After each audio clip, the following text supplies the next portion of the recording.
Assalamualaikum warahmatullahi wabarakatuh. Perkenalkan, nama saya Dwi Rahmandari dari jurusan Administrasi Bisnis Universitas Hangtua Surabaya. Di sini saya akan menjelaskan dan menjawab pertanyaan-pertanyaan UTS dari Ibu Rini Fatmawati.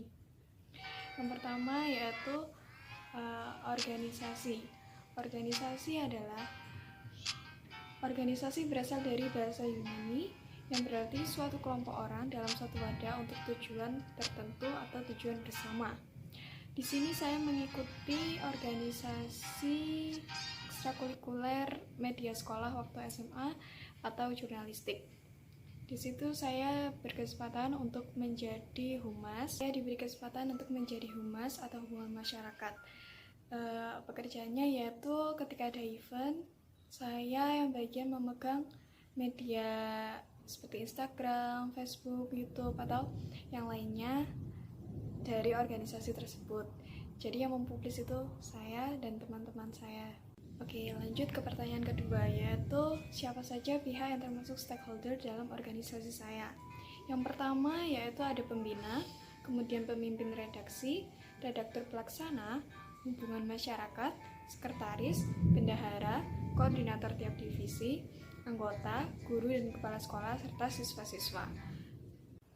Pertanyaan ketiga, yaitu perbedaan organisasi publik dengan organisasi bisnis.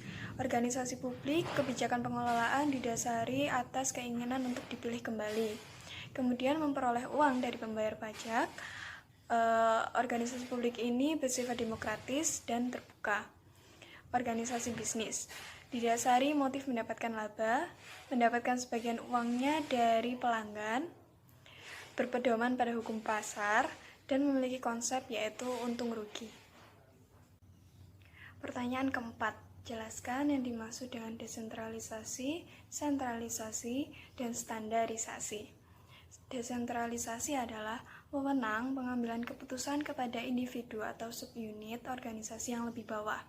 Desentralisasi ini dilihat dari sejauh mana karyawan tingkat bawah memberikan masukan atau benar-benar mengambil keputusan. Kemudian sentralisasi, yaitu tingkat pengambilan keputusan dikonsentrasikan pada suatu titik tunggal dalam organisasi. Sentralisasi ini berhubungan dengan seberapa luasnya wewenang tersebar dalam organisasi tersebut. Standarisasi, proses pengembangan standar internasional yang memungkinkan organisasi untuk memusatkan perhatian mereka. Pertanyaan kelima, yaitu organisasi mekanistik dan organik beserta contohnya. Organisasi mekanistik yaitu organisasi yang dilakukan secara kaku dan ketat, tingginya formalitas, terbatasnya jaringan informasi, dan sedikitnya partisipasi keputusan karyawan. Organisasi organik, organisasi yang fleksibel dan mudah diubah, berdasarkan tim, sedikit pengawasan, jaringan komunikasi terbuka, dan pemberdayaan karyawan.